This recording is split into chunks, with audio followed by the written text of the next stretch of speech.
Hello hello hello యమ్మీ యమ్మీ టమాటా పుదీనా పచ్చడి ఎలా చేసుకోవాలో చూద్దామా. ఇది ఫస్ట్ టైం చేస్తున్నాము. ఎప్పుడు పుదీనా పచ్చడి మాత్రమే చేస్తాము. అయితే పులావ్ చేశాక పుదీనా మిగిలిపోయింది కొంచెం. ఆ కొంచాన్ని పచ్చడి చేయలేక టమాటాతో కలిపి చేసామన్నమాట. ఫస్ట్ ఆయిల్ వేడి అయ్యాక మెంతులు, ఆవాలు, ఎండుమిరపకాయలు, ఇంగువ, పసుపు, ఆ తర్వాత టమాటాలు వేసుకోవాలి. పొట్టి పుదీనా పచ్చడికి టమాటా ఒకటి ఉండదు అండ్ కొంచెం చింతపండు ఎక్కువ వేస్తాము, అంతే. మిగిలిన ప్రొసీజర్ అంతా సేమ్.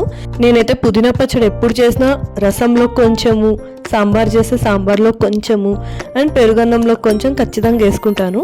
అంత ఇష్టం నాకు. అయితే ఇక్కడ టమాటాలు కొంచెం మగ్గాక పుదీనా వేసుకుని బాగా కలుపుకుని అందులోకి ముందుగా తీసి పెట్టుకున్న చింతపండు గుజ్జు వేసుకోవాలి. యాక్చువల్గా అయితే ఉత్తి పుదీనా చేస్తే ఇంకా ఎక్కువ పడుతుంది. టమాటాలు పుల్లగా ఉంటాయి కాబట్టి కొంచెమే వేసుకుంటున్నాము. ఇంకా తగినంత సాల్ట్ వేసుకోవాలి. బాగా కలిపేసుకుని కాసేపు మూత పెట్టి ఉంచేస్తే ఇంకాస్త మగ్గుతుంది. ఆ తర్వాత కొంచెం బెల్లం వేసుకోవాలి. ఆ పులుపు విరగడానికి అని చెప్పి కాస్త స్వీట్ పడితే బాగుంటుంది. ఇంకాసేపు మూత పెట్టేస్తే ఇలాగంతా బాగా మ్యాష్ అయిపోయి ఉంటుంది టొమాటోస్ అవన్నీ. అప్పుడు స్టవ్ ఆఫ్ చేసి చల్లారబెట్టుకోవాలి. తర్వాత మిక్సీ జార్లో వేసుకుని గ్రైండ్ చేస్తే ఇంకేముంది, టొమాటో పుదీనా పచ్చడి తయారు. సింపుల్ రెసిపీతో టేస్టీ టేస్టీ పచ్చడి, అద్భుత.